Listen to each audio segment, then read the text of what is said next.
இப்போ வந்து பார்த்தீங்கன்னா ஆம்ஸுக்காரு சப்பாத்தி பழம் பறிக்கிறான்.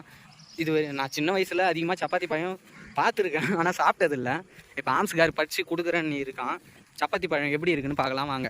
இது வந்து பார்த்து தான் சாப்பிட்ணும். அந்த முள் இருக்குதுல்ல, இது நாக்கில் ஏறிச்சுன்னா அவ்வளோதான். அதனாலே நான் சப்பாத்தி பழமே சாப்பிட்டதே இல்லை இது வரைக்கும். ஆம்ஸுக்கார் சொல்லி தரேன்னு நிற்கிறான், எப்படின்னு சொல்லிட்டு பார்க்கலாம். எல்லாத்தையும் பறிச்சிக்கோ, ஓகே? எல்லாத்தையும் பறிச்சிட்டு ஒன்று கூட விடாத எடுத்துக்கலாம். எல்லாத்தையும் பறிக்கிட்டோம். நான் சப்பாத்தி பழத்தை சாப்பிடக்குள்ளே ஒரு வீடியோ போடுறேன். பார்த்தீங்கன்னா ஆம்ஸுக்காரு சப்பாத்தி பழத்தை சாப்பிட்டு காட்ட போகிறாரு. அது உள்ள ரோஸ் கலர் இருக்கும், அப்படியே லிப்டிக் ஞாபகம் தான் எனக்கு வரும். இப்போ பாருங்கள், ஆம்ஸுக்காரு அந்த முள்ளெல்லாம் தீத்துறாரு. ஏன்னா நாக்கில் பொத்திக்கிச்சுன்னா அவ்வளோதான், செம வலிக்கும். சரி, ஆம்ஸுக்காரு ஓப்பன் பண்ணி காட்டு. இந்தா கத்தி. அங்கே பாருங்கள் ஆம்ஸுக்காரு. ஐயோ, ரோஸ் கலர் இருக்குது. காட்டு ஆம்ஸு, கேமராவில் காட்டு.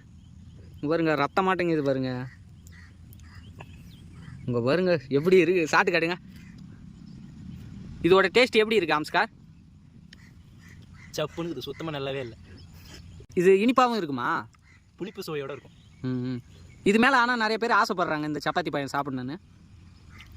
இதில் நிறைய மருத்துவ குணங்கள் இருக்குது, ஆனால் அது என்னென்னு எனக்கு சொல்ல தெரியாது. சரி, ஓகே, அது மக்கள் பார்த்து தெரிஞ்சுக்குவாங்க. இப்போ நான் சாப்பிட்டு காட்டுறேன். கையில் பொத்துக்கும், கையில் கூட ஏறிச்சு போயிரு. நான் பிடிச்சி என் கையில் ஒன்றாச்சு ஏறிச்சா. ஐயோ, செம வலிக்குதுங்க. இன்னும் 1 மணி நேரம் நம்மளுக்கு. பாருங்க, என்ன சொல்ல விரும்புகிறீங்களா? புளிப்பாக தான் இருக்குது, சப்புன்னு சாப்பிட்லாம், நல்லா இருக்குது. என்ன சின்ன வயசில் ஆர்வமாக இருக்கும் இதை சாப்பிடணும். எல்லா பசங்களும் பயன்படுத்துவானுங்க. நான் என் கையில் ஒன்று கூட ஆகலாம். உன் கை பெரிய எந்த கலரில் இருக்குது ஃபுல்லாக. சூப்பராக இருக்குது.